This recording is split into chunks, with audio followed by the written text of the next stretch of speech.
Good evening. How is everyone? Thanks for joining us on this lovely evening and sharing your time with us. My name is Mark Williams. I am the Director of Student Services here at the Boucher Institute of Naturopathic Medicine. I also chair the Admissions Committee. I see lots of faces I recognize here in the audience, so welcome back. Thank you for joining us for tonight's information session. The purpose of an information session is to give you insight into the program, the profession, as well as the Boucher Institute from the perspective of students, staff, and faculty. So I have several guest speakers here from the institution to share their experiences about Boucher with all of you. Preparing for graduate studies, it takes a lot of preparation. It takes time, it takes energy, it takes commitment, and it takes a lot of decision making overall. So really what our intention is tonight is to give all of you some different perspectives to leave here and have maybe some more questions to make sure that when you're looking into a program like this and a career choice, you have all of the questions answered before making an application to further your education. So what I'm going to start with is an overview of tonight's presentation. To start off, I'm going to talk about the Boucher Institute and what makes us unique, talk a little bit about the programs and the course overview. Next up, I'll have Dr. Beasley, who's the Dean of Clinical Studies, and she's going to talk a little bit about what it's like to practice as a naturopathic physician and discuss the broad scope of practice here in British Columbia. A little bit later, she'll come back up and talk about the clinical education, the experience students have in our clinic upstairs and in our 3 satellite clinics throughout British Columbia. After Dr. Beasley will be Dr. Heisel, and Dr. Heisel is the Associate Dean of Academics. She will speak about the academic content and the school philosophy, and then really focus in on the biomedical sciences curriculum. I'm very pleased to have 2 current students here. Haley Owens is a second-year student, and Tanya Hollow is a third-year student, and they will share their experiences here at the school and a little bit of a background as to why they chose this profession. Finally, I'll wrap things up and I'll talk a little bit about the admissions process, what we look for in applicants, etc. And at the very end, we'll open up the floor to some questions to the panel. And if anyone would like to get some advice from Todd Molnar, admissions advisor, or Marilyn McNeil, who's at the door, the student services officer, they'll be available across the hallway in the boardroom. Okay? So, many of you probably know a little bit about Boucher, but we're Western Canada's first and only accredited naturopathic medical school, and we offer a Doctor of Naturopathic Medicine diploma, so it's a 4-year program. Boucher is one of 7 accredited CNME schools, so that's the Council of Naturopathic Medical Education. That's the body that oversees the accreditation of naturopathic medical schools. I've been with Boucher now for 4 years, and what I really love about being here is the sense of community, the students, and the passion that everyone brings to naturopathic medicine, that as well as the faculty and staff. We admit around 30 students for each intake, and as you may be aware, we have both a January and a September intake each year. Really, this small class environment facilitates interactive learning and a collaborative community. It really facilitates strong network building, and it's optimal for the exchange of knowledge and ideas. The institution's commitment to small classes allows for the maximum flexibility for the incorporation of various educational methodologies, including problems-based situational hands-on learning and the promotion of critical thinking. As Dr. Heisel will explain a little bit later, there are no electives offered in the program, and that decision is there to assure that our graduates are equally strong in the various naturopathic modalities. BC has one of the widest scopes of practice in North America, which Dr. Beasley will touch on. And our program covers 6 therapeutic modalities, so physical medicine, nutrition, homeopathy, psychology and counseling, botanical medicine, and traditional Asian medicine are the 6 modalities. Our student retention rate has been higher than 96% over the last 5 years, and we only had 1 student leave the program last year. And I think this really speaks to our commitment to ensuring that we select students that are a good fit with the profession and the program through our rigorous admissions process. Another good measure of success is the results on the naturopathic physician's licensing exams. Those are the board exams. Students after their second year, which Haley will be writing in a few months, write the basic sciences level 1 in August, and that tests their basic sciences competency. And as you can see there, what we have is the Boucher pass rate for the last 4 years, comparatively speaking to the 7 CNME schools averaged together, including our pass rate. In that average. So we had a 94% pass rate just last August, over an 83% pass rate for all 7 schools, and that was in the biomedical sciences. And in the core clinical competencies, it was a 90% pass rate, over 85%. So you can see highlighted in those different areas that we consistently outperform the average of all the other schools taken together. The Boucher Institute has approximately 160 students currently studying in the program, so there's 6 cohorts overall. And we have about 200 alumni practicing across Canada in most provinces of Canada, a few in the States and a few overseas as well. The first graduating class was in 2004, so we graduated just 11 students back then, and this June we're excited to graduate an additional 37 doctors. The college's academic vision is to integrate naturopathic principles into the learning process to create a truly interactive, compassionate, and responsible educational community, and to maximize each student's unique learning potential. As mentioned, a key to Boucher's uniqueness is really that sense of community. That's what you get in a small school environment, and our commitment to the ongoing practice of self-reflection and personal growth. So here are the different program options. We obviously just have the one program, or a single program institution. The Doctor of Naturopathic Medicine program is approximately 4,900 hours overall. 3,500 hours are academic that are mostly concentrated in the first 3 years of studies, and approximately 1,400 are clinical related. The first 2 years really focus on the biomedical sciences, personal growth, and the foundational naturopathic therapeutic modalities. And the last 2 years are a blend of academics and clinical integration and practice. The 4-year program, as I mentioned, starts annually in September and then again in January, and we just offered our first January cohort this year. The admissions department is currently accepting applications for September as well as January. The admissions cycle for September 2014, which many of you may be looking at, will open this September, and I'll detail that a little bit later on. So what is the program schedule? It's really important to look at the program schedule to get an understanding of how many hours are involved, how to balance your studies, your time, and what that impact might be on yourself as well as your family. So the academic year is divided into 3 equal 12-week terms, and it runs from about mid-September till late June each year. It's a little bit different once students get into their 3rd year. They have some clinical education during their summers, and Dr. Beasley will touch on that a little bit later on. There's usually a midterm break each term, and then between each term there's a 1 to 2 week break before going into the next one, a little bit longer over the Christmas holidays. Year 1 and year 2, students have 30 hours of classes a week and up to 30 hours of homework. And the classes run Monday to Friday from 9 till noon and 1 to 4. So 6 hours of class each day is a set schedule. In year 3, students' schedule shifts a little bit. It's 21 hours of classes, so they're in class Monday, Tuesday, and Wednesday, and Thursday mornings. And then they balance out their 30 hours approximately with 8 to 12 hours of secondary clinical shifts. And Dr. Beasley, again, will talk about what that means a little bit later on. In 4th year, students are in class just 2 days a week, so a total of 12 hours. The majority of their time is working in a clinic and getting their clinical practice and experience, getting ready for transitioning into the profession. So obviously, such an intensive schedule really necessitates good study habits and a good ability to handle stress and sort of balance your lifestyle. In addition to the regular class hours, our students are actively involved in the school community and beyond. There's a lot of different events that happen each term. Moving forward, I'd like to sort of give you a synopsis of what the course list looks like, and I apologize to those in the back that might not be able to see things. My intention wasn't for you to read through the entire thing, but get a sense of how the schedule is put together really the program flow. So as you see, each year has 3 terms for a total of 12 terms over the duration of the program that add up to those 4,900 hours. The first 2 years has biomedical sciences curriculum, so that's 9 hours a week. Once students finish their second year, they write that basic sciences exam, and then the biomedical sciences is no longer in the curriculum, and that allows for a little bit more time in third year to get involved in the clinical studies, and certainly in fourth year, most of the academic courses are finished.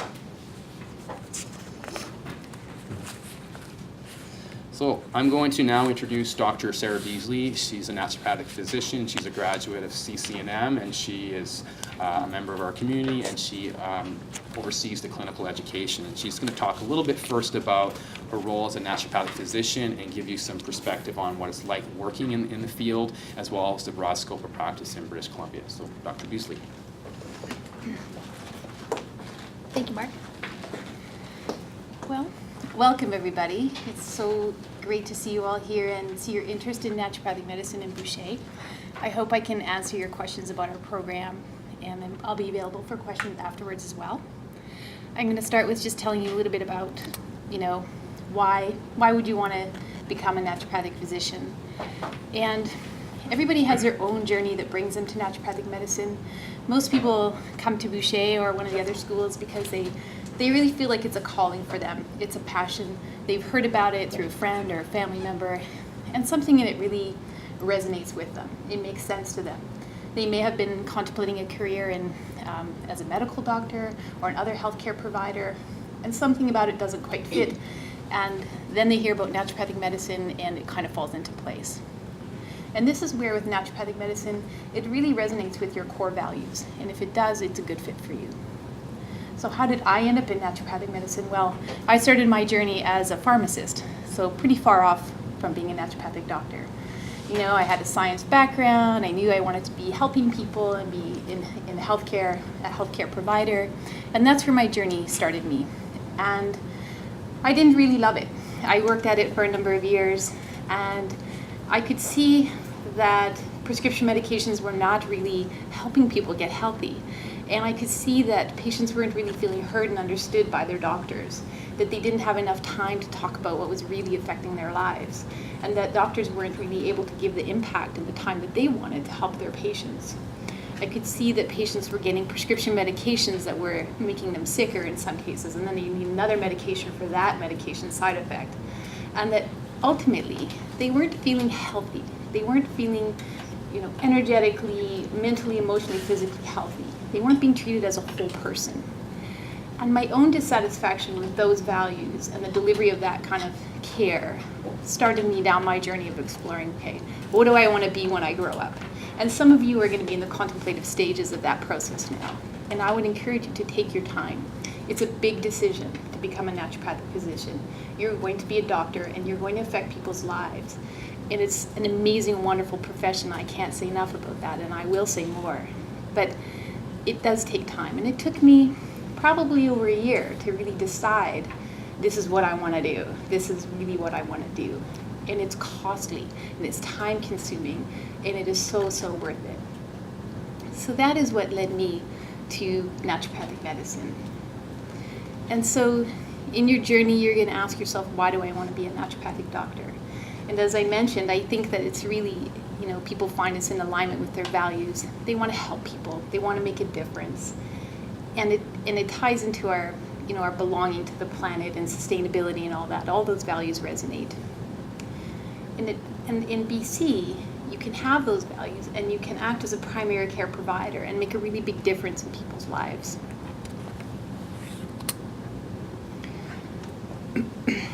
So we know, as you contemplated becoming a naturopathic doctor, these are some really exciting statistics for you that tell you that, as you already are probably aware, the interest in alternative healthcare is growing. And I believe it's growing out of people's dissatisfaction of the kind of healthcare that we're currently delivering.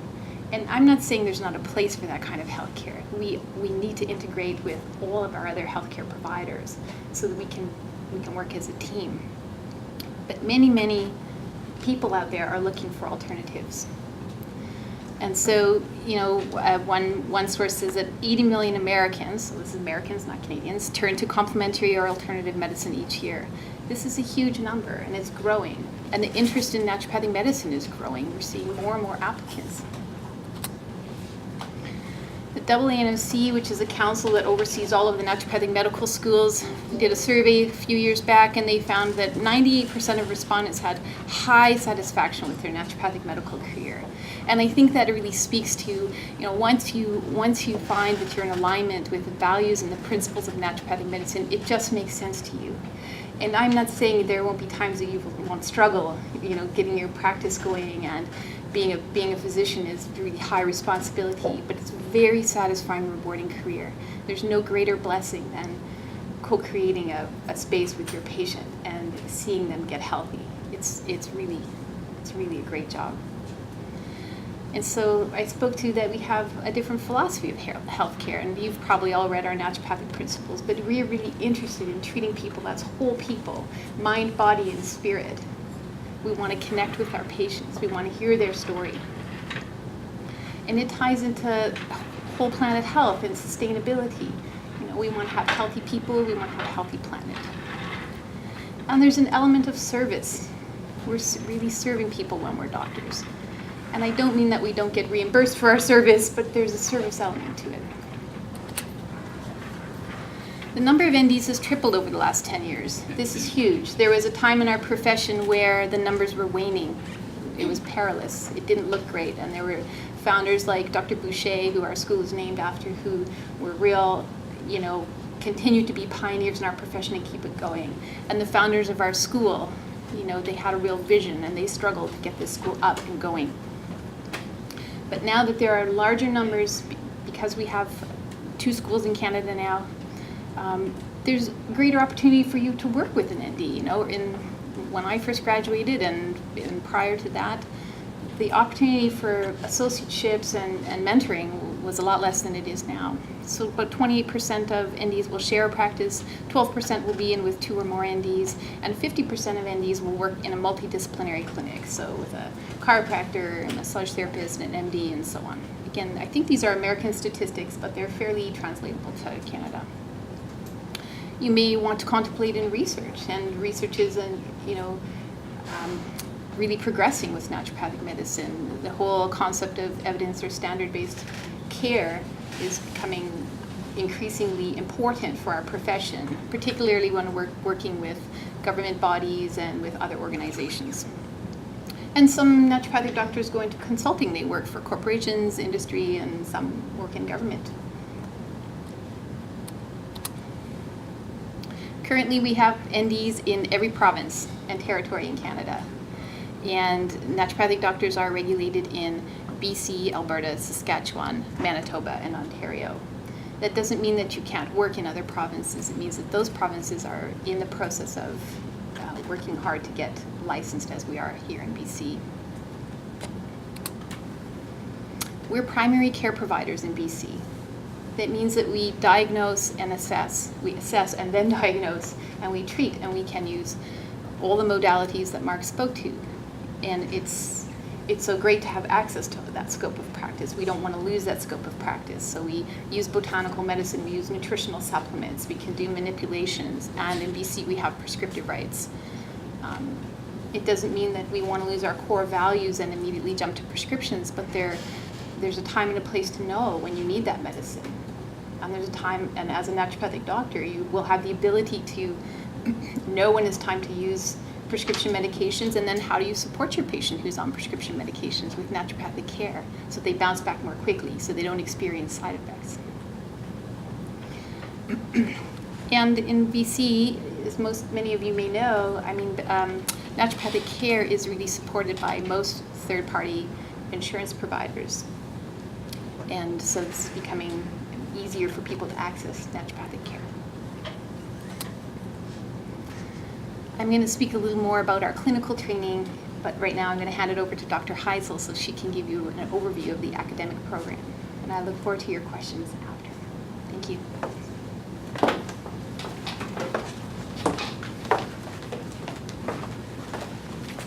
Good evening. It's so nice to see all your smiling faces here tonight, and that everyone made it out here despite the sun, which we don't tend to see a lot of sometimes. So I'm glad to have you here.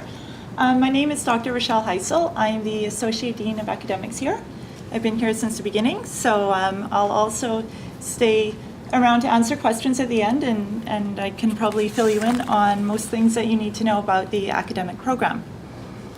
I'd like to start by telling you a little bit about myself and then about our instructors in general.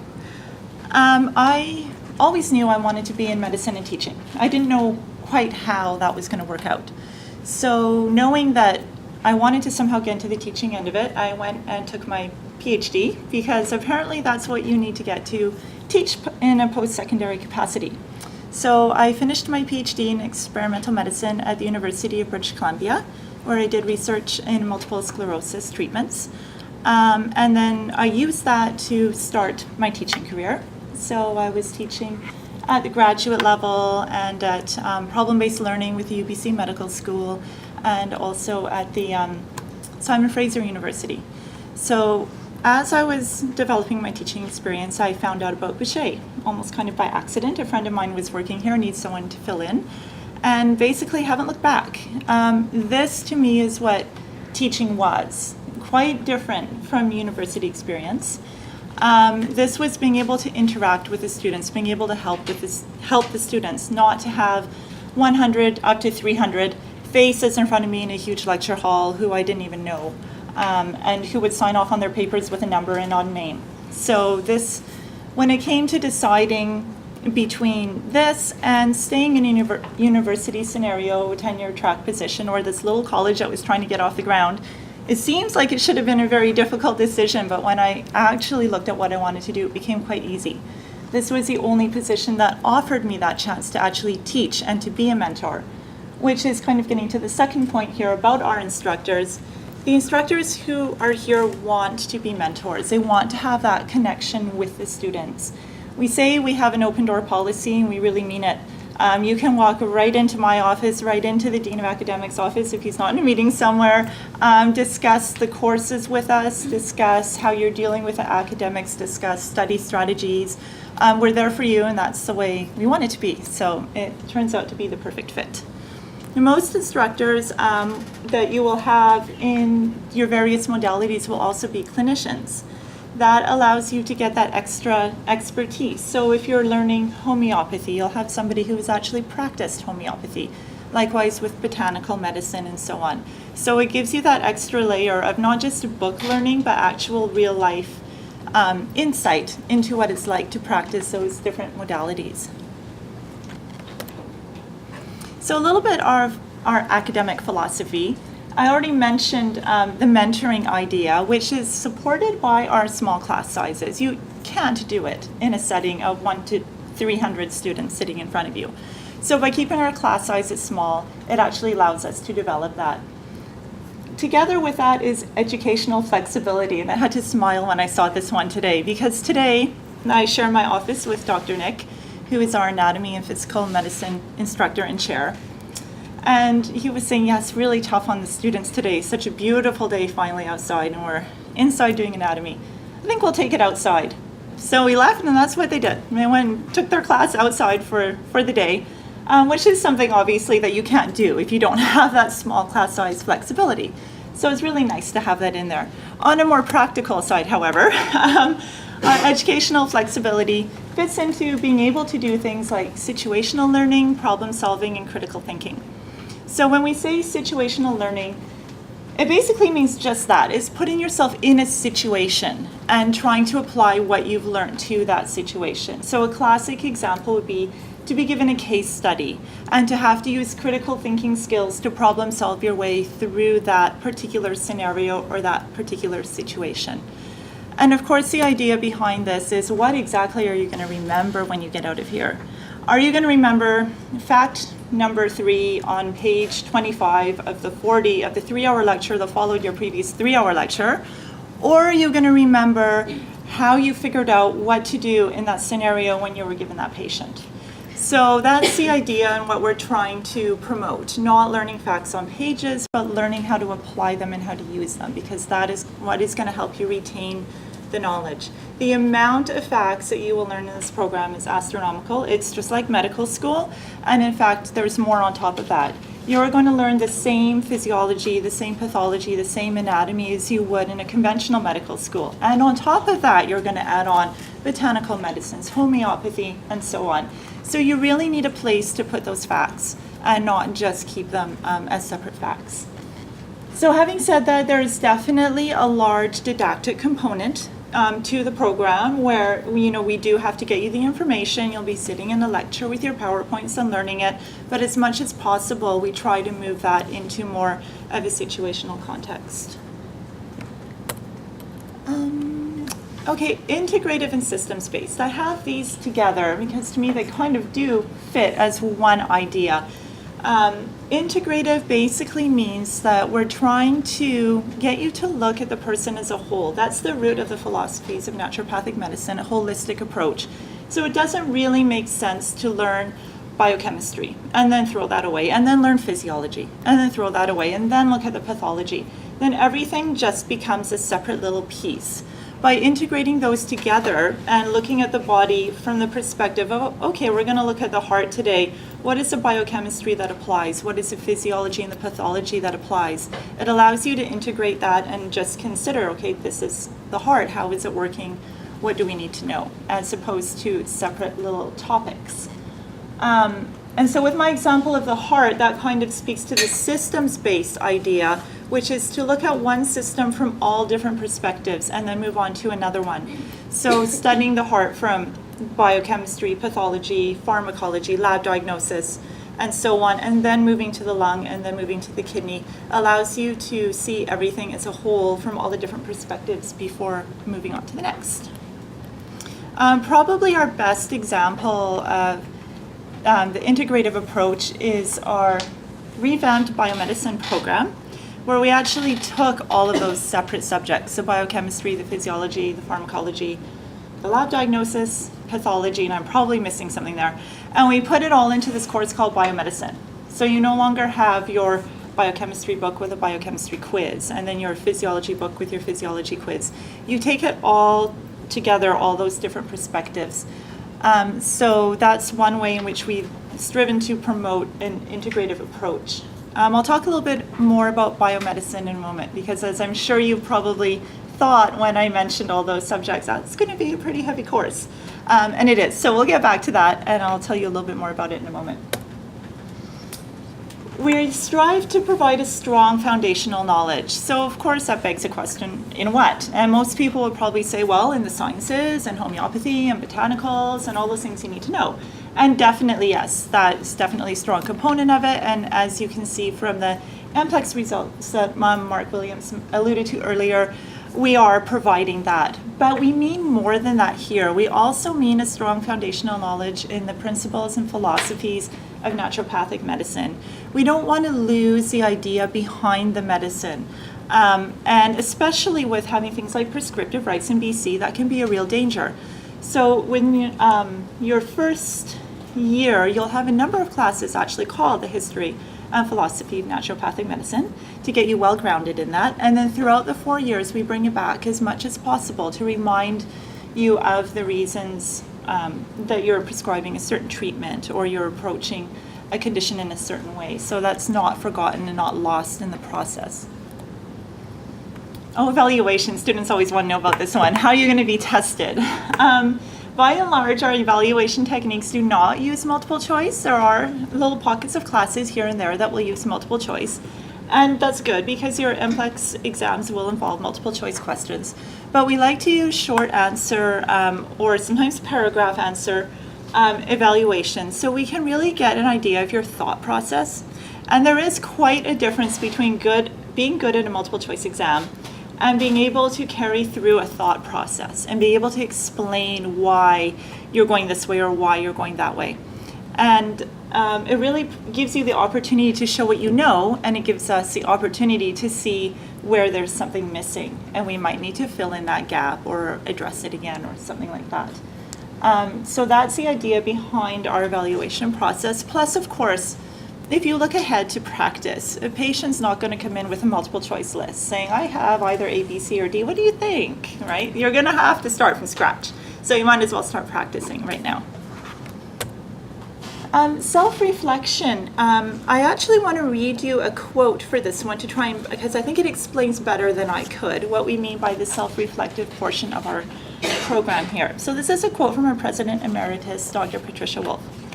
Self-reflection, as a component of the learning environment at Boucher Institute, is intended to encourage the student's self-exploration related to both didactic learning and classroom clinical experience, and how these impact and are integrated into each student's personal experience. This approach is based on our belief that in order to become excellent naturopathic physicians and to assist future patients with their own healing, naturopathic students must cultivate a deep understanding of self, which includes personal perceptions, motivations, and limitations in relation to health and healing. So it's going to a deeper level and exploring the personal connection to everything that you're doing. So I just wanted to read that out because I think it sums it up much better than I could. Okay, so the program. Our program is broken down into 5 general categories. The biomedical sciences are the courses that are basically giving you your science background and your diagnosis background, so diagnostic modalities. The professional development courses are the ones that are not directly related to what you are going to need clinically, but that are still important to becoming a competent practicing naturopathic physician. So that'll be things like research and critical thinking, jurisprudence. There's even a course called professional development in the professional development category that involves things like how to create a business plan. Whoops. I was gonna say, I don't think that was me. How to create a business plan, how to manage your office personnel, things like that, that are, even though they're not directly clinically related, they're still very important to your success. The naturopathic therapeutic modalities, I'll list for you in a moment. Clinical sciences are the courses that are actually involved with the treatment of different conditions. So that would bring us to clinical practice and education, which I'm going to reintroduce Dr. Beasley when we get to that portion, and she can fill you in on that. Not yet. Deep breath. Okay, so we'll start here at the top, and I'll just take you through each of these quickly. So the biomedical sciences, the heart of the biomedical sciences is the anatomy and the biomedicine curriculum. So the anatomy curriculum is actually a very interesting curriculum here. If you've had anatomy before, I think this will be nothing like that because it's very practical. It's taught by Dr. Nick Wisniak, who's also the head of the physical medicine department. And he's brought a lot of the practical nature of what you're going to be moving into in the physical medicine department already into the anatomy courses. So you'll already be learning about separated shoulder, dislocated shoulder, what have you, as you move through the anatomy, not just this is a muscle, this is the origin, this is the insertion, move on to the next. So he brings a real practical, interesting aspect to it. I added here the dissection lab. There is a cadaver mandatory component of the course, of the program, which ends up being a 1-week intensive course during the summer of the second year, I believe it is. And I just wanted to touch on that quickly because most people, myself included, it would be the thing that probably scares them about the program having to do a dissection and having to deal with that whole idea. So I just wanted, if I could, to put your mind at rest a little bit if you're one of those people, because I myself went through this dissection program with a lot of misgivings and a lot of fear about what it's going to be like. And it was actually amazing. And I would actually consider doing it again, which I never thought I would say. It's run by a professor who is very sensitive to the spiritual side of it. You can have your own space. If it's overwhelming, you can leave. He has group discussions to talk about the feelings and the emotions and the spiritual side of it as well. It's not necessarily what you would think, and it's a really amazing program. And I'm sure that the majority of you who have misgivings won't. Once you've gone through it, you'll probably find it just as amazing as I did. Okay, but then into the biomedicine. So these are the courses. So maybe I didn't miss any that we've rolled into our biomedicine. I think Mark mentioned earlier that you have it 9 hours a week, and that's true for most of the first 2 years. I think there's one term where you only get it 6 hours a week. The rest of the time is 9 hours because it is all of these courses. So while that might seem overwhelming, if you broke it down, that would be the same thing as having one biochemistry course, one pathology course, and one pharmacology course. So it's not actually more work, it's just reorganized in a different way. Now, because it's 3 times a week and because it includes a lot of different modalities, we do run twice a week quizzes to keep people up to date on it. So if you have a chance to be a student for a day, you'll probably hear about the biomedicine quizzes. People generally get used to them in the first term or so. It's really meant to be a quick check to, are you keeping up on the material? It's not meant to be a big stressful process, but as you all know, whenever you're presented with a quiz, it's hard to think that way. But it really is just to check up on where are you? Get feedback right away. A lot of times when you write an exam in university or elsewhere, how long does it take to get it back? And do you even get it back? Or do you just eventually see your grade? So what we do is we run these short little quizzes and we post the answers outside the door. So as soon as you walk out, you go and take a look at those answers, go, oh, okay, or oh, I missed that, or oh yeah, I did get that, and then you're off to the next topic. You know whether you got it, whether you need to revisit it, and you can move on. So we find it's a really good feedback process from that perspective.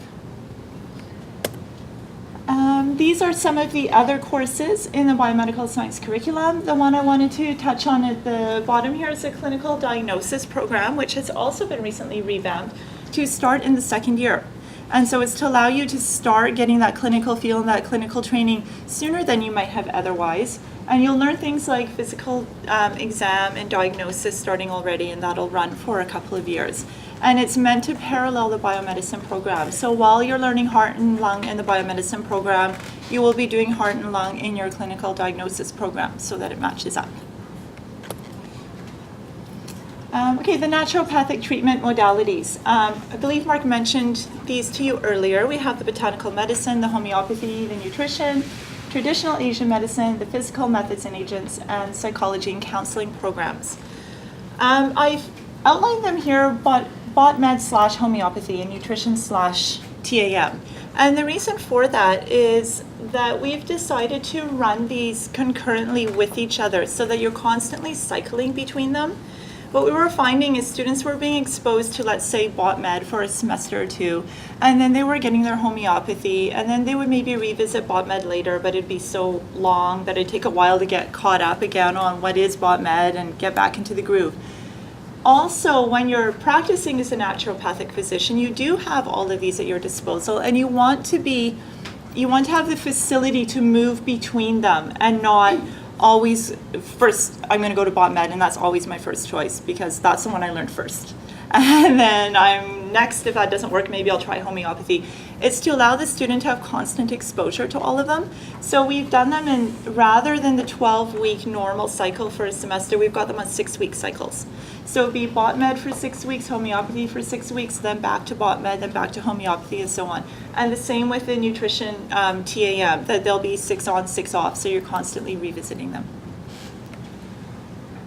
And I believe that's all I have from the academic perspective at the moment. So I will be around later to answer more questions, but right now I'll pass you back to Dr. Sarah Beasley to tell you more about the clinical practice portion.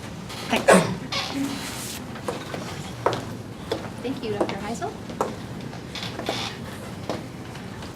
So the clinical training program at Boucher really starts in your first year. And in your first and second year at Boucher, you will be required to have a shadow shift. And that's kind of what it sounds like. You're up in the clinic and you shadow one of our clinical faculty members, and you mainly observe how the shift runs, you'll listen to case discussion, and you'll get some exposure to naturopathic care in our teaching clinic. The goals of the clinical education program are obviously to graduate competent, ethical naturopathic physicians. Because we have a teaching clinic, we also need to provide excellent patient care. And one obviously begets the other. If we train really excellent students, we have really great faculty, then we're providing great patient care. We need to teach you the skills of integrating and applying the core modalities that you've been learning in your first and second year. So, I have all these pieces. I have my botanical medicine and I have my homeopathy, and this is probably one of the biggest transitions for students when they come up into the clinic, is their heads are full of facts, and now they have a real life patient in front of them. It's like, what do I use first? How do I do this? And so we think of the clinical setting as the classroom setting. It's still part of your educational experience. You're not expected to know everything when you get up there. That's where you learn how to integrate it. And as Dr. Heisel touched on, you need to continue to develop your skills of critical thinking. So it's the application of your lab diagnosis and your physical exam and putting all those pieces of the puzzle together to come up with this patient's story. What are they presenting to you? How do I find the root cause? What do I need to order up? Do I need to refer out? In our teaching clinic, you will be supervised by licensed naturopathic physicians. The patients in our teaching clinic are the patients of the licensed physician, and you're working under their license. With their mentorship and training, you will develop your core skills. We have a really great clinic here. We have 3 off-site clinics, and so you have exposure to a really diverse patient population. And you work as a team, so it continues this mentored model of education. You'll work often in a team of 2 or 3, so it would be 2 students and a licensed doc, or 1 student and a licensed doc. In the clinic, you'll have several roles. The one that I touched on already was your shadow role, which you'll start in 1st and 2nd year. And then you'll move in your 3rd year, you'll transition to what's called a secondary intern role. And this is really your introduction to your clinical training, your sort of more intense clinical training. You'll be paired up with a primary intern who's a 4th year, and you'll be assigned to a licensed naturopathic physician. And that is kind of a transitioning role. When you first start up in the fall, you're really new and kind of nervous and just observing. You may, you may get the room ready for your primary intern. You might fill out some paperwork. And as the year progresses, your role has increasing responsibility. You'll perform more physical exam. You'll probably do some acupuncture treatments. Eventually, you'll start taking the case yourself and charting it. And by the end of that year, you will be ready to become a primary intern. Starting in the summer term, so right after your 3rd year, heading into your 4th year, you transition into what we call a primary intern. So now you're in the hot seat. You get to take the case, you do the physical exam, you're working up the treatment plan with your licensed supervisor, and it's pretty exciting stuff. The kinds of ways that we evaluate you in our teaching clinic are what we call formative and summative. And what this means is, obviously, we're giving you immediate and direct feedback on your clinical skills right on the spot. But also you'll have midterm evaluations, which is sort of a narrative style. You're doing well in this, you better improve in this. And then you'll have an end of term evaluation, which ranks you on 27 different points of how you're progressing in your clinical training. It includes things like how are you managing with your modalities, how's your professionalism, your communication skill, your time management. So all kinds of things that we want to make sure you're competent in before we release you to the world. In addition to your primary and secondary roles, you're required to do 125 preceptor hours. And these are hours where you go out into the community and you pair up with naturopathic doctors and other healthcare providers in an observational role, so you get exposure and experience with a different style of practices. Most students do that in the Lower Mainland, but you can do it throughout Canada and the US. This is not a hands-on experience, it's observation only. And it's a really fine way to network, particularly in your last term of your final year, starting to get some ideas about job prospects in the community as well.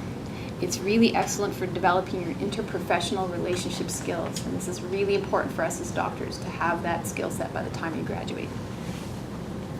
As well, you'll be engaged in professional development. So this is an extension of what you will learn in your didactic component of professional development.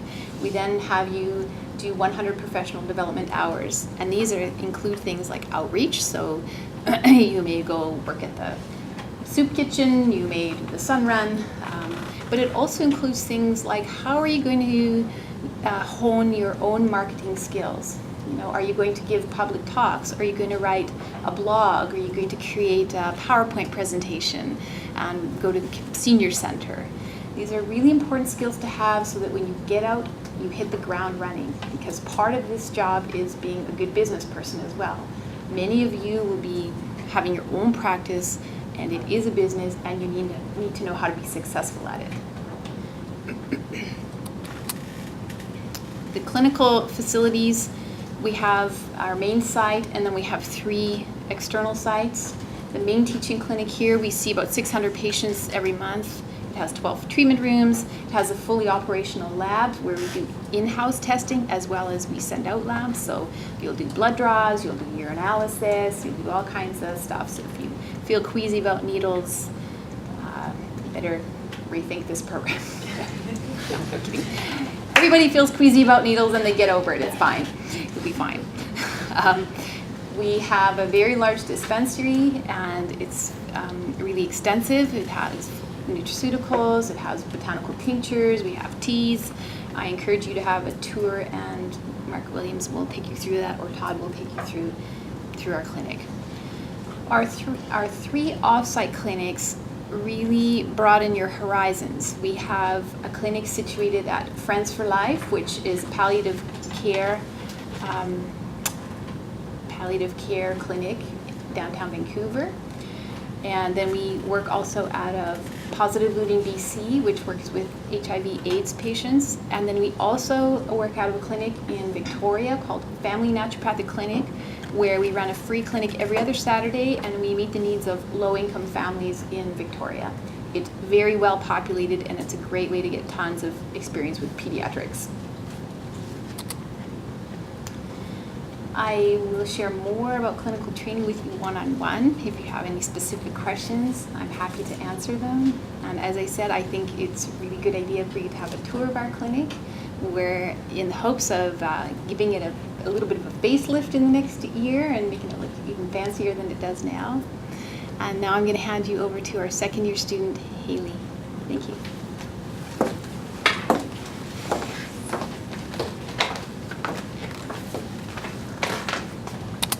Hi everyone. Thank you all for coming and being so attentive. We're going to make excellent students. So I'm just going to tell you a little bit about my background to start off. So I have a little bit of a different story than, say, the majority of people here. I did a Bachelor of Commerce at University of British Columbia, and I specialized in accounting and then went on to do my Chartered Accountant's designation and completed that with the intention of going into management consulting, which I did. And that was kind of my end goal all along. I thought it was something I'd be really passionate about. And when I finally got there, I kind of had a chance to look up and look around and realized I wasn't truly passionate about it. So I wasn't content with staying in that. So I decided to go back to the drawing board and figure out what would truly make me passionate. And I asked myself that lottery question: what would I do if I won the lottery? What would I do if I had all the money in the world? I still knew I wanted to be a doctor, and I just really wanted to help people at that really raw level. And at the time, I didn't know about naturopathic medicine, and it wasn't until many months later when I had been humming and hawing over this decision to go back to school after all the schooling I'd already done. And I only knew conventional medicine at the time, but I had a big draw towards alternative medicine, and I didn't even really know what that meant. I just knew it was something different than the conventional methods. And it wasn't until a long time later that my friend mentioned that there was a naturopathic medicine school in Vancouver. So I just did a quick Google search and Boucher popped up and just read the first few lines about the school, and I just knew that was the answer. Like, all the pieces just fit together, and I had absolutely no doubt in my mind that that's what I wanted to do. And I think a lot of people have that sense when they hear about naturopathic medicine and hear about Boucher. And for me, it was a decision that I made, and I never looked back since. So I'll tell you a little bit why I chose Boucher. First of all, the location. I already lived in Vancouver. I love it here. I actually grew up in Calgary, but I've been here for almost 11 years now. So to find out there was a school where I could pursue my passions that was in the city I loved already was a no-brainer for me.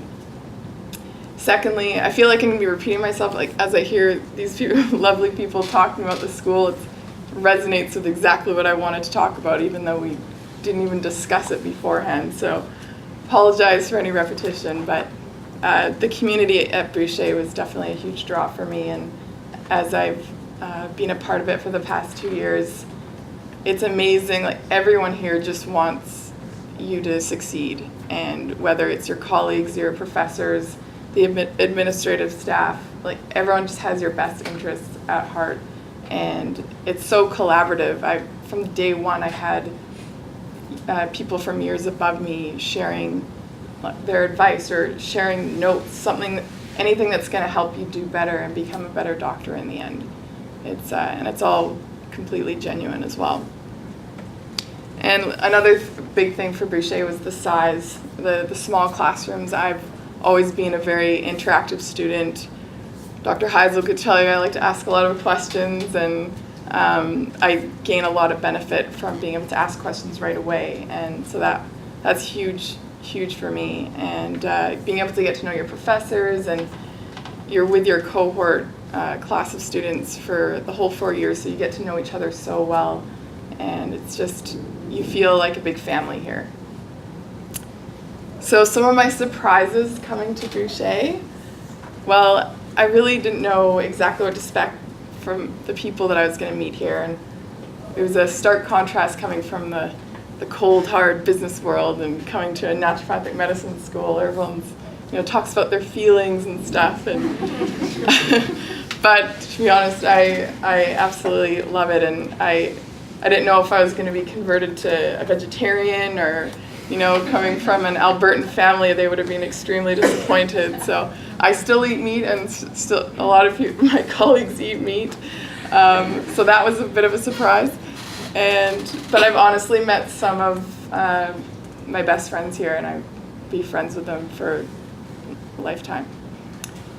And another surprise to me, within a couple months, I ended up doing this 1-day extra course that was outside of the school curriculum. And I was just overwhelmed by the scope of practice that naturopaths have. And I was feeling very overwhelmed because I wanted to know it all, and I wanted to know it now. And I realized that, the school here, they provide you with the solid foundation of what you need to know to start to become a doctor. And it's like your launch pad, and then it becomes a lifetime of education. You do courses on top of that outside of school. Some do them while you're still in school. You get a student discount, that's why. And then you also do them after you graduate, and you really never stop learning. And it's really exciting because you're always going to have such a diverse practice, always learning new things. So some of my challenges, one was definitely achieving a sense of balance. Balance has always been something that's very important in my life, and as you can imagine, it's a very demanding program. So you're in classes for 30 hours a week plus 15 to 30 hours of study on top of that. It can be stressful and very intense, and it's hard to fit in your friends and your family and your physical activity and your volunteer work and still be a successful student. And definitely the first month and a half I really struggled with that, and it wasn't until my classmates got together and we started sharing tasks and sharing notes, and I honestly, there's no way I could get through this program and have the balance I have now without doing that. So if any of you do end up doing the program, it's one thing that I think is a must, and it's really saved me. Another challenge is just having the discipline. I said before, the amount of schoolwork that is required and dedication that's needed, and you need to really want it. You need to be passionate about it. I can't imagine going through this program and not having the passion for it. I think it would just be an enormous struggle. And finally, the financial burden. Obviously, it's not a cheap endeavor, and especially coming from working full-time and making a decent salary and then digging a giant hole of debt as I go through the process while my friends continue to work and make money, and weddings are coming up and everyone's going on trips. It's definitely hard sometimes, but I just know in the end it's all going to be worth it, and for me it already is, because I love it, and I I'm so happy that I made the switch. So I'll run through a few program highlights that just kind of came up for me. Every day I learn something new. I'm engaged. I'm interested. It never ceases to amaze me, the fascination of the human body. It's incredible, and the passion that you get from your professors, the wealth of knowledge and their experience is just amazing, and I'm really grateful to have such amazing people come and teach us here. Also, Dr. Heisel touched on this earlier, just about the individual growth that you go through on this journey. And I started this program when I was 27, and I felt like I knew myself really well, and very confident, and knew where my place was in this life. And I can't believe how much I've grown in the past 2 years, despite how I was coming in. And it is a journey, and it's really incredible to see your colleagues grow and learn about themselves as well. And you really need to heal yourself before you can truly heal others. So that's the intention there.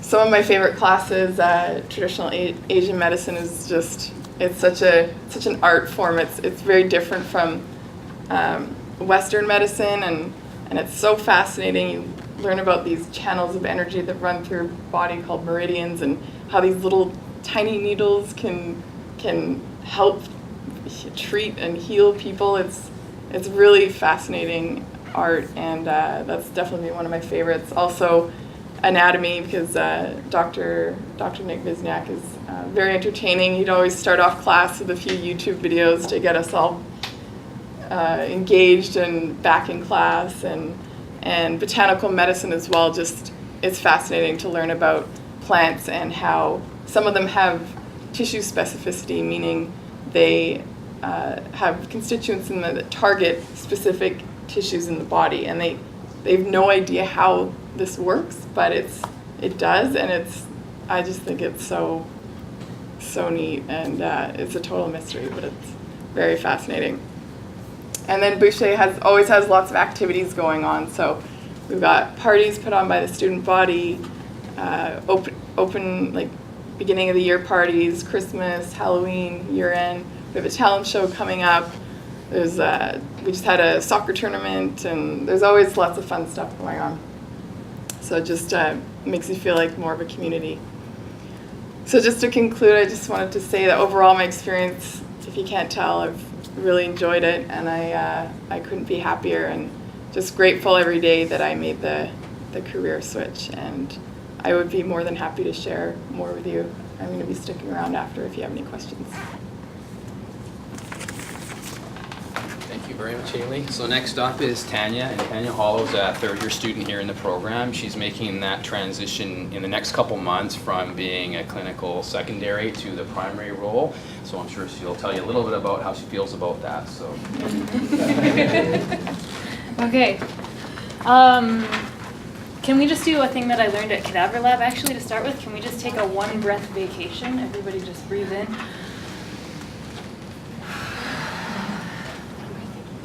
Okay, great. How many people still want to come to this school? 4? That's awesome. Okay, how many people are nervous that maybe they don't have what it takes to make it through the program? Nobody? Be honest. Some people, I see some glimmers of recognition in your eyes. You guys are the people that have what it takes to get through the program. If there's a possibility, then there's a reason to be nervous, so that's a good sign. Next question, how many people wanted to be a marine biologist when they were a little kid? 1, 2. I know Haley did too. Yeah. Okay, so when I was in grade 7, I was sure that I wanted to be a marine biologist, and I was also sure that being a marine biologist meant that I got to play with whales all day and get paid a lot of money for it. I don't think that's what marine biologists actually do. I think there's a lot more statistical analysis than I actually am interested in. In high school, I had a really great science teacher. He got me interested in genetics, and I continued with that. I ended up doing sciences. I always got told that I could do anything that I wanted to do, and that's a lot of responsibility actually for a young person who has a lot of talent, can do a lot of things, but how do you make a choice between all those things? So I kind of just went along with the teachers that inspired me. So I had a science teacher that got me into genetics. In my undergrad program, I ended up having another genetics teacher who was totally inspiring, and I ended up doing my undergrad with a focus in genetics. I did my honors project with him. By chance, we had fish cells. I went to Thompson Rivers University. I don't know if anybody went there, but it's a small school, so that was part of why I ended up coming here. It was great. I got to know my teachers really well there. Got a lot of lab experience. Worked in fish cells. And so we had these fish cells, and then I met this guy who did his postdoc with my honors supervisor, who was a fish biologist and needed somebody that could work in fish cell culture. So I ended up with this other job. But what I realized is that all of these things that I did along the way were because I had these mentors that studied this thing. They weren't things that I necessarily wanted to do. They were really interesting, but they were somebody else's interests. And I had a philosophy teacher that I loved, and I had an art teacher that I loved, and so I was trying to make something that was a blend of art and philosophy and science, and I was trying to make that happen. And then I found naturopathic medicine, and it already was that, and I didn't have to make anything anymore, and it just fit. And I've never actually felt that feeling before, like, oh, this is the thing for me. Never felt that. And so I came here, and it turns out there are all these great mentors here, and they're doing the thing that I want to do. So it's kind of a role reversal from studying something because somebody else is doing it, studying the thing that I want to study, and then finding out there are all these really amazing and inspiring people who are studying it too and can help me through it. It's a really small school that brings its own challenges. We are a family, like some people have said, and like any family, we have our conflicts in our small classes, but also the support here is incredible. Mark, most of you guys have probably talked to Mark. He's so on the ball at getting people through this program. Anytime I need anything, I can email him, and he emails back within 30 seconds. I think he must be triplets.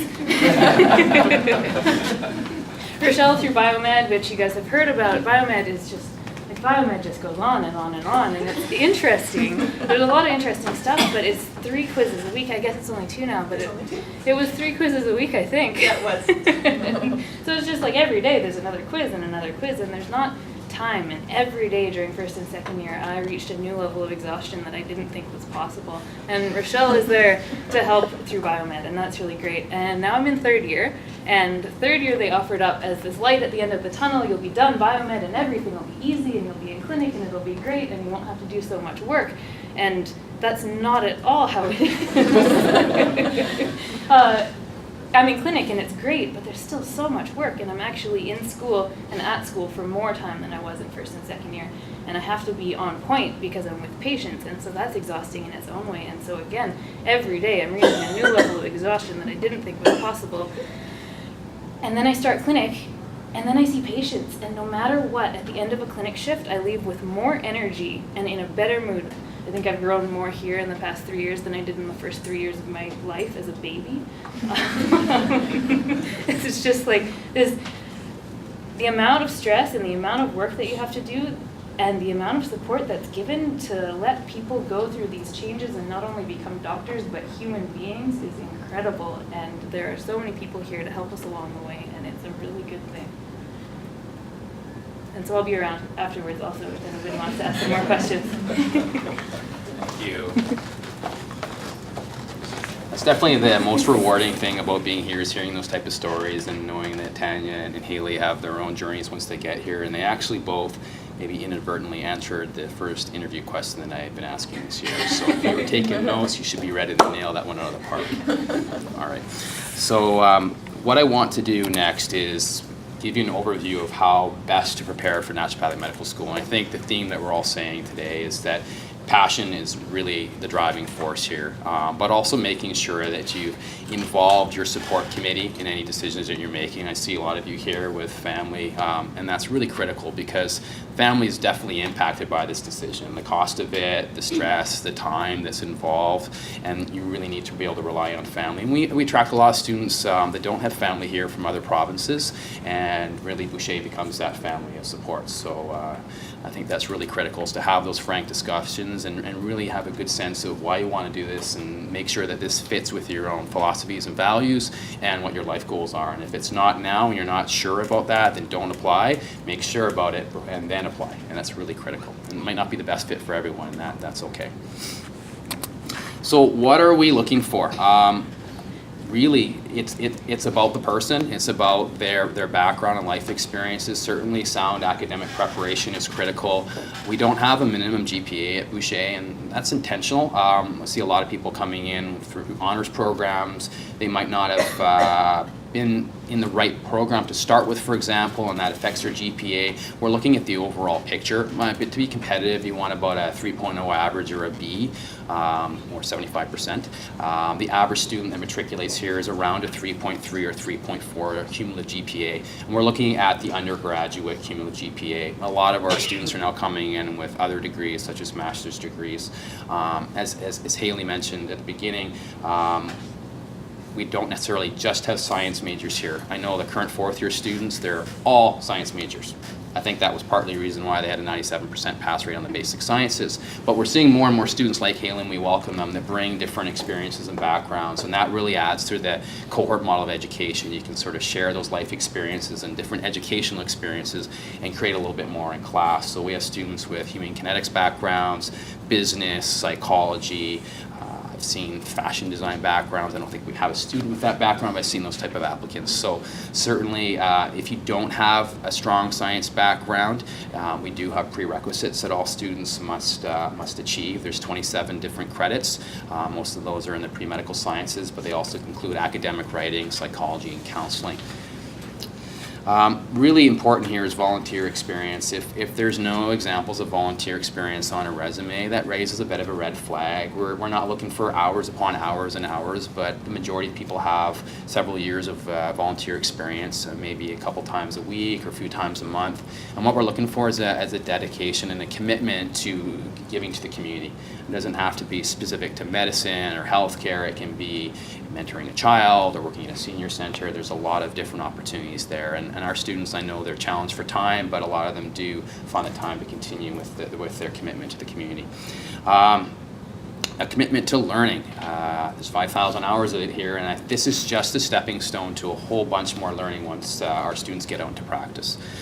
So if you're not really committed to learning and taking the time to learn it because you want to learn it, then this isn't the right choice for you. And as you can see from our students, demonstrated maturity is critical. One day, our students walk across that stage and something's different, and all of a sudden they're doctors, and they have this huge weight of responsibility of taking care of people's health care. So you have to be able to be ready for that, and there is a certain transformation that everyone's going to go through. It's different for students that are 23 years old, which is about the youngest student we've had here, to students in their 40s and 50s. And the average student here starts the program at 27, and the average age of our students is about 28 or 29 overall. So some of the recommendations we have for you, the prospective student, it's surprising, and it's not a requirement to be a patient with an ND before applying, but it's sometimes surprising in interview when I see someone and, I've never seen an ND before. It's, you want to become a medical doctor without ever having been to a doctor before. It's very rare. So I think it's really important that you get a sense of how a naturopathic physician approaches the patient and the time they spend, the different philosophy and how that fits together, the complete patient care. So I would certainly recommend that you take the time to be a patient coming up to even our clinic here. I know sometimes it's cost prohibitive for people, but I think it's a worthwhile investment in making this decision. Conducting informational interviews. I know our alumni absolutely love me for this one, but I think it's really important to go out there and talk to graduates of the different programs and get their perspective on what they like about being a naturopathic doctor, what are the challenges, how long did it take to get to where you are, what did you think of the educational experience. And there's a lot of websites. There's the provincial associations that list all the NDs, and you can go on there and start contacting people and just take them out for tea or a few minutes of their time and say, I'm a prospective student, I just wouldn't mind asking you a few questions. I really respect this profession. I'm considering becoming an ND myself, and I have to be a student first. Would you mind taking a few minutes to meet with me? I've touched on this, consulting your support network. Vital, definitely a vital decision. There's nothing worse, I think, than getting through a couple years of the program and not having the complete buy-in of your significant other, and you still got 2 more years to go, and you do have some debt. Most students are going to graduate this program with some debt, and that's a frank and honest discussion that has to be had. Researching the profession, that's an obvious one, but really knowing where the profession has been, where it is now, and where it's going. Experience in class, really welcome to do that. Most students that are either in the final year of university or have graduated and are thinking of applying in the next year or so, it's really an important part of your decision making is to come and experience a day here at Boucher. And Todd and Marilyn that are at the door, that they're very happy to accommodate you, and they arrange for a current student to meet you here in the admissions office, take you to class, sit next to them. We had a student here yesterday that flew out from Alberta, and she spent the whole day here. I saw her sitting after class talking with one of our first year students and just getting a really good picture of what it's like to be a student in naturopathic medical school.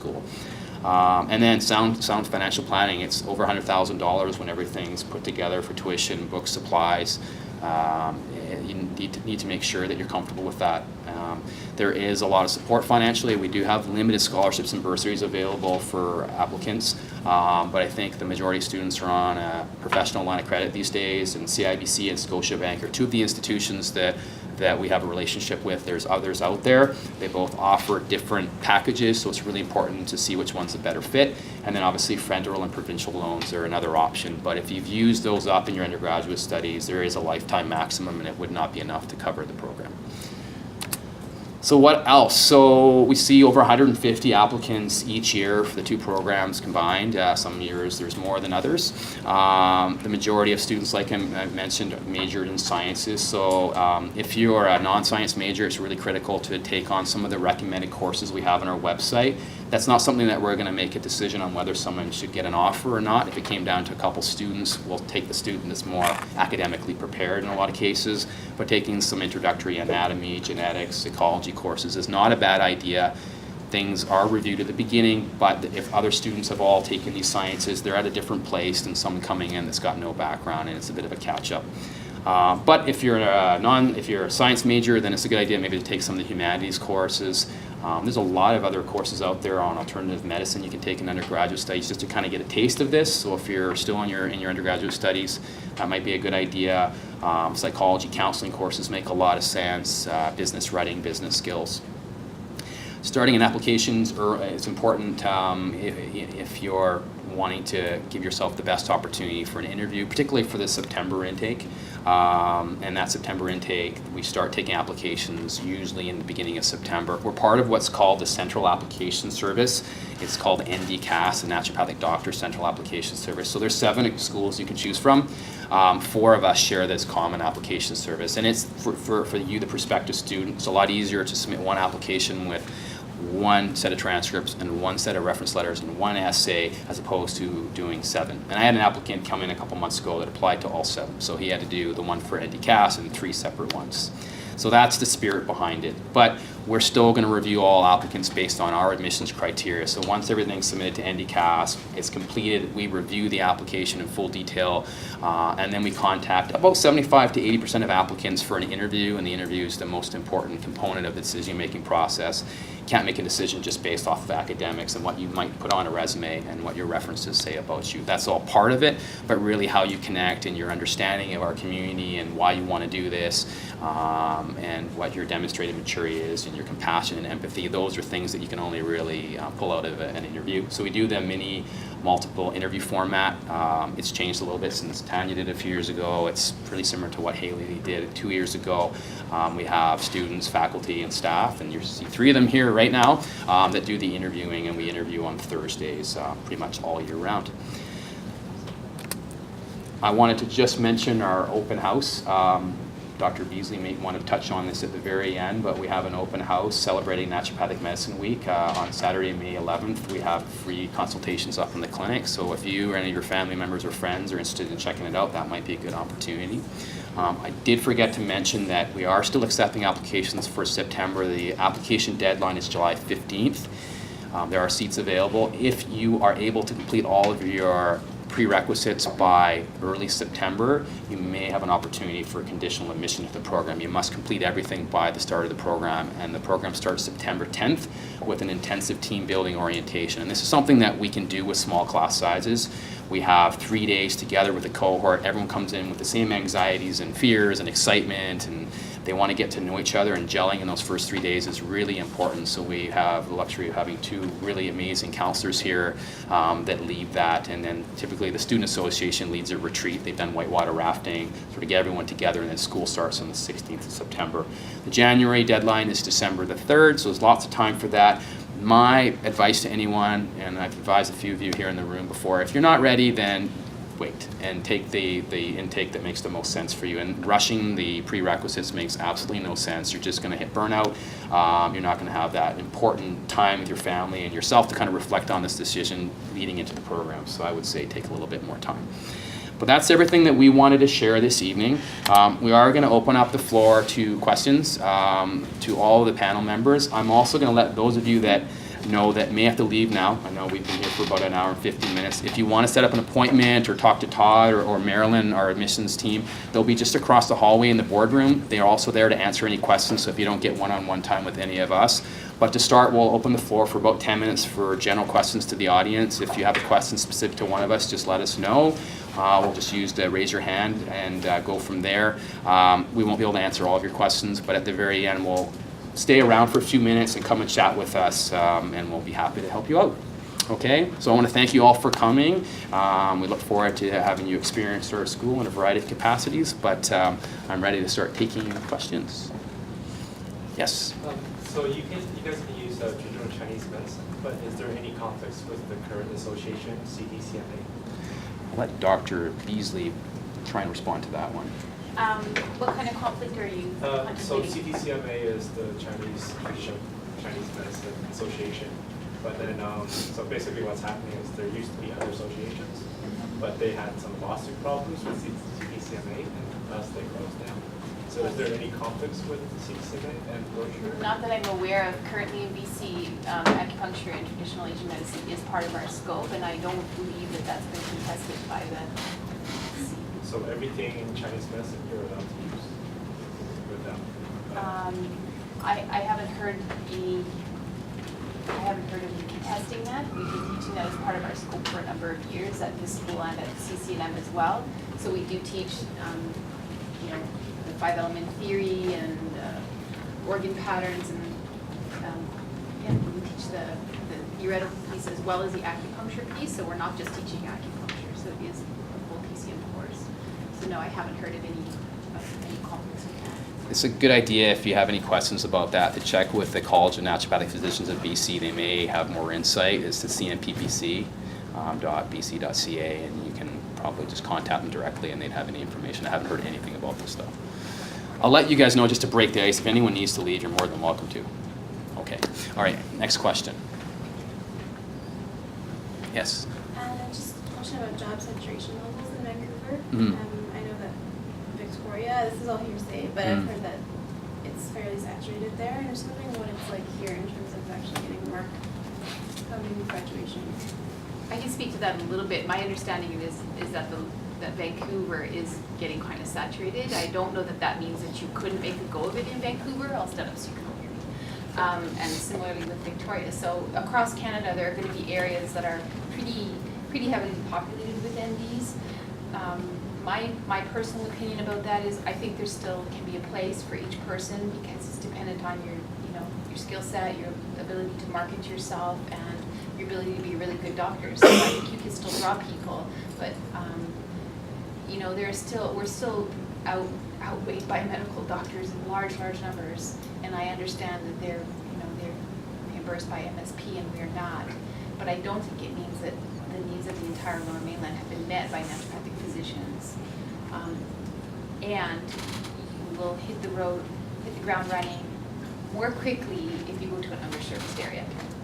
I believe that's the reality of the situation. And but I don't have statistics. there's a 2010 graduate that was the first ND in Tsawwassen, so you might not be able to go and establish something, and probably wouldn't be the best bet in Yaletown, where there are several established NDs that have been practicing for a number of years and have a really solid patient base. But a lot of our grads are looking at the Okanagan, Alberta, There's a lot of opportunity because it just got regulated last year, and I think a third of Haley's class and a third of the first year class are from Alberta, and they're really underserviced in the prairies in Manitoba and Saskatchewan. I think the ratio in Saskatchewan of NDs to the population is like 1 to 11,000. So yeah, there's going to be pockets like Victoria and Vancouver which sort of embody naturopathic medicine and more livable, I think, for a lot of people, but there's a lot more opportunities in other places. And I think that's part of the decision making you have to do. You have to get a sense of where you want to go. You might change and do that homework now. It's a good question. And just to follow up with that, I think it depends on, what is your reasonable expectation for a time frame to have a viable practice. I do think that you can have a viable practice in Vancouver, and I think it's worth talking to some grads who maybe have been like five years out and just see what did that look like. If your expectation is to get out and have a viable practice within the first year, I don't know. I don't have the answer to how reasonable an expectation that is, but I think that's easier in underserviced areas. There's a question over here. Yes, sir. So when you graduate, is there you may have said it at the very beginning, is there a kind of a national board exam that you write? Yeah, there's a North America Board of Naturopathic Examiners. So they have NPLEX 1, which was the basic sciences. That's between the second and third years that Haley will be writing in a few months. And then at the end of the program, students graduate in June. They write the second level of the national board exams called NPLEX 2. It tests the core clinical competencies, and it's a 5-day oral and practical exam. And if someone wants to obtain licensure in a regulated jurisdiction such as BC, they write the separate scope of practice exam, and that's administered by the CMPPC that I mentioned earlier here in British Columbia, and you could do the same thing in any of the regulated jurisdictions. So there's 5 regulated provinces. Nova Scotia has title protection, and there's 17 regulated states currently. Next question. Our graduates can practice in the U.S. One thing to be aware of is the scope of practices are different in the different jurisdictions, but certainly we have had graduates going down to the U.S. and practicing, and because British Columbia has such a broad scope, it's not necessarily transferable to all jurisdictions like California, where you have to take, what I understand, a full degree in traditional Asian medicine in order to practice that. There's other jurisdictions like Washington where that's not strictly in the academic curriculum and the scope of practice down there, so it's nice for our grads to be able to have traditional Asian medicine incorporated into the curriculum and be able to go and practice. A lot of our students are Canadian. The majority want to stay in Canada. Yes, sir. How much does an average practitioner make a year? That's a golden question that there's probably no good answer for, and the reason being is that everyone works different hours, they work in different areas, they charge different rates. The ANMC, which is the Association of Accredited Naturopathic Medical Colleges, did a survey about 3 or 4 years ago based on the United States, and I think the average income, including those that just got into practice and those that might be out for 30 years, was about $90,000 a year take home. But we have alums from 2007 that reported to me a couple of years ago through a survey that they were making over $250,000 a year. And then there's graduates that never get licensure and they can't practice. So that rate is very low, but there's about 10% overall that will not obtain licensure. They just can't pass the board exams. So that is something to be aware of. If you get 100 people in a room, 10 of them may never get licensure and never be able to practice as an ND and never have that income. Some NDs work 20 hours a week. They want to take care of their family. It allows for flexibility. Others may have a really booming practice and see, many patients on a daily basis and work 60 hours. So there's really no way to gauge that, unfortunately. I know that we're doing some more studies through the 7 schools through a national survey of NDs that we're hoping to launch in the next couple of years. That's probably not going to help a lot of you make your decision, but I think the best thing is really connecting with NDs, and it might be hard to ask what you're making, but depending on how that conversation is going, you might be able to get some information. Paul? Some of the research that's going on at Boucher, Yeah, Dr. Beasley might have a little bit more insight into the research. We don't have any big research projects at this time. We've kind of tidied up some loose ends from previous research projects.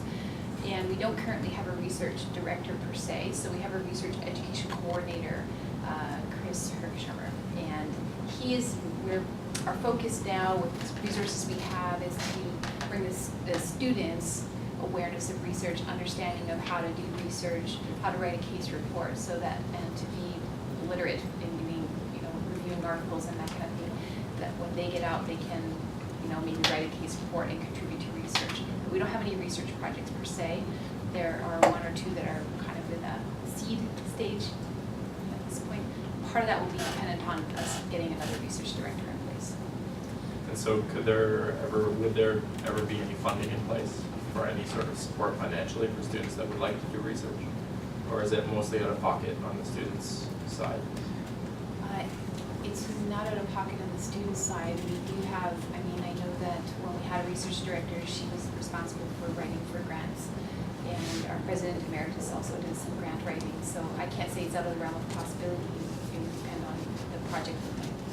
But no, I don't believe it comes out of student pocket. We haven't had that scenario. Right. Next question? Yes.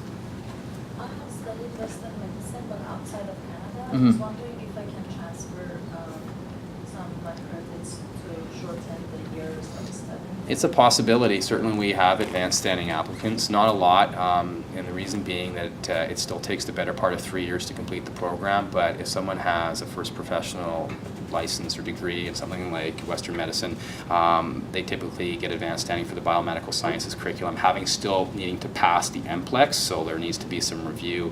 And then there's obvious courses like anatomy, for example, that they may also get advanced standing for. But it still takes the better part of 3 years due to the program structure here and not really having the electives and some courses only being offered once a year. With having 2 intakes a year, I think that'll speed up that. It may be possible to do it a little bit faster, but you cannot challenge any of the 3rd and 4th year courses. So it's a minimum of 2 years, and it's pretty realistically being 3 years. If you have other questions, I can answer those about that for you. Take a couple more questions, yes? Sorry, I think I misunderstood. You said if you go to California, we recommend you have to finish the whole TCM. From my understanding, it's limited in California. If you have studied naturopathic medicine in any of the CNME schools, even if the scope of that, like Boucher, is for traditional Asian medicine, in order to practice down in California, you have to take a full degree in TCM or TAM. But I thought you said this was the full program. It is here for British Columbia in the scope of practice in British Columbia, Alberta, all the regulated Canadian provinces. Each jurisdiction has its own regulations as to what the scope of practice is. So California's is different. So what I always suggest to people looking at practicing outside of Canada is to check with the regulatory body in that jurisdiction to see what they may or may not accept. Can I add to that, Mark? Yes. We only offer or learn acupuncture here. We don't do the herbology side of the TCM program. So that's another big component of it that's missing. Right. We do patterns, we do diagnosis, we do the foundations, but we don't learn how to prescribe herbs. We do TCM patents. Patents. Yeah, there's a pattern. No, sorry. So Yes. to follow up on your answer, does that mean we cannot use TCM herbs? We can. You can, but you never learn it. My understanding is in the didactic component, and at least in the clinic, we do have the application of TCM patents, but we don't get into the habit of writing individual herbal prescriptions as you might see with the doctor of TCM. But you can still prescribe. We prescribe patents, patent formulas, which you can pick up at all Chinese food stores, right? With the California issue, they're also, each jurisdiction defines their scope for licensure, right? And so they're currently also in the process of defining their scope around, how many IVs you would have had to perform in naturopathic medical school before you could do IV and all this kind of stuff. So this is part of the conversations with all the naturopathic schools is how do we kind of standardize, the learning outcomes for all the schools. But because not even every state is licensed, they're in the process as they become licensed of defining the scope. Similarly in Canada, we have a wider scope in BC than we do in Ontario.